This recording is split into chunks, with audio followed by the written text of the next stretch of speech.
தொழில்நுட்பமும் விஞ்ஞானமும் பெருக பெருக அது தொடர்பான மோசடிகளும் அதிகரித்துக் கொண்டே வருகின்றன. தற்போது இந்தியா முழுவதுமே டிஜிட்டல் பண பரிவர்த்தனைகள் அதிக அளவில் நடந்து வருவதால் டிஜிட்டல் முறையில் நடக்கும் பண மோசடி தொடர்பான சைபர் குற்றங்களும் அதிகரித்துக் கொண்டே செல்கிறது. அதில் முக்கியமானது டிஜிட்டல் அரெஸ்ட்.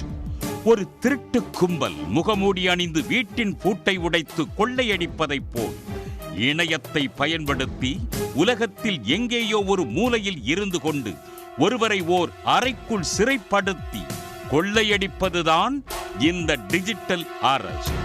சிபிஐ உள்ளிட்ட உயர் அதிகாரிகளைப் போல் வீடியோ காலில் பேசி டிஜிட்டல் முறையில் ஹவுஸ் அரெஸ்ட் செய்து விட்டதாக மிரட்டி மக்களிடமிருந்து லட்சக்கணக்கில் சைபர் சாத்தான்கள் பணம் பறித்து வருகின்றன.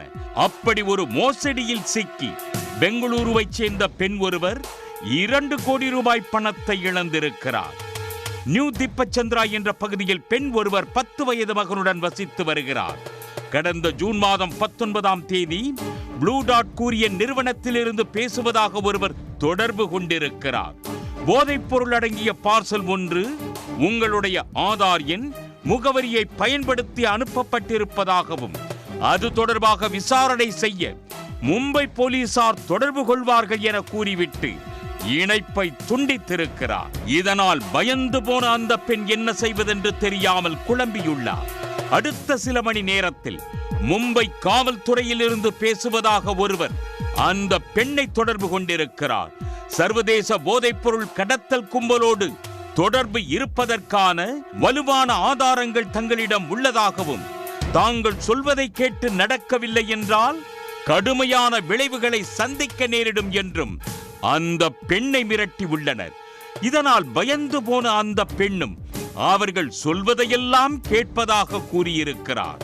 தொடர்ந்து சில மொபைல் அப்ளிகேஷன்களை டவுன்லோட் செய்ய வேண்டும் எனவும் விசாரணைகள் முடியும் வரை வீட்டிலேயே இருக்க வேண்டும் என்றும் யாருடனும் எந்த தகவலையும் பகிர்ந்து கொள்ள வேண்டாம் எனவும் அந்த கும்பல் கூறியிருக்கிறது.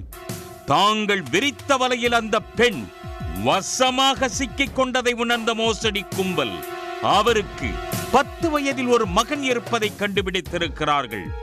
நாங்கள் சொல்வதை கேட்கவில்லை என்றால் உங்கள் மகனையும் இந்த விவகாரத்தில் சிக்க வைத்து சிறையில் அடைத்து விடுவதாக அந்த கும்பல் மிரட்டி இருக்கிறது.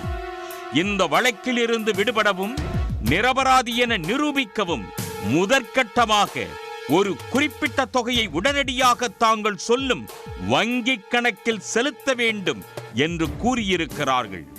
மோசடி கும்பல் கூறியபடியே ஜூன் 19 முதல் நவம்பர் 27 வரை அந்த பெண் எதிராளிகளின் உத்தரவின் பேரில் பலமுறை பணம் அனுப்பியுள்ளார். இதற்காக விக்னன் நகரில் தன் பேரில் இருந்த 2 அடுக்குமாடி குடியிருப்பையும் மாலூர் பகுதியில் இருந்து 2 பிளாட்களையும் மிக குறைந்த விலைக்கு விற்றிருக்கிறார். அது மட்டுமல்லாமல் வங்கியிலும் கடன் வாங்கி இருக்கிறார். 6 மாதத்தில் 2 கோடி ரூபாய் பணம் அனுப்பியிருக்கிறார்.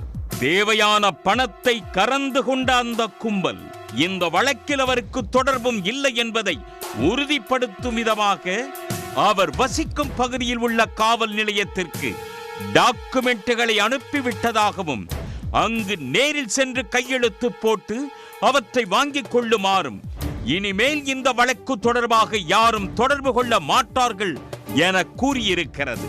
ஒரு வழியாக இந்த பிரச்சனையில் இருந்து விடுபட்டு விட்டோ என நினைத்த அந்த பெண் ஒயிட்ஃபீல்ட் காவல் நிலையத்துக்கு சென்று போதைப் பொருள் கடத்தல் வழக்கில் இருந்து விடுபட்டதற்காக மும்பை போலீசார் அனுப்பிய டாக்குமெண்ட்டுகளை கேட்டிருக்கிறார். அதன் பிறகுதான் டிஜிட்டல் அரெஸ்ட் மூலம் ஒரு மோசடி கும்பல் தன்னிடம் பணம் பறித்திருக்கிறது என்ற உண்மை அந்த பெண்ணுக்கு தெரிய வந்திருக்கிறது.